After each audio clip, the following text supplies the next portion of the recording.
Hi, I wanted to invite you out to my Kick-Ass Pregnancy Workshop, and specifically I wanted to talk about why this is different than what you see in the industry. Because typically what's presented is the basic medical model of how to do no harm to this population. And while that is very, very important, we also want to be able to help our moms maximize their performance when the big day comes. So giving birth is a very physical event, and if we don't train for it, then how can we expect to have the best performance possible? So looking at labor like an athletic event, I think will reframe the discussion about how to program for this population.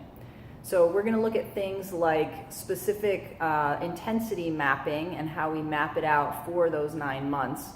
I'm going to talk about how we can manage things like intra-abdominal pressure.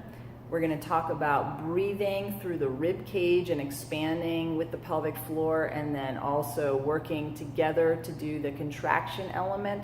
So we need to be able to move fluidly and together in the inner core unit.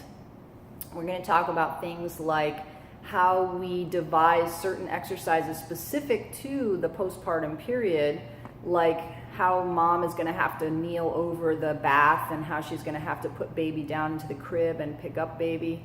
But doing that with good mechanics, because ultimately she's just had a massive major trauma to the body giving birth, and she's got probably some type of abdominal separation, some type of pelvic floor weakness, and special considerations that we need to consider during the pregnancy training component so that she's already ingrained with good habits when postpartum does come. So I hope you can join me. This is a very different approach than one you've heard before, and I'd love to share it with you. It's worth 5 CEUs for NASM, ACE, and AFA.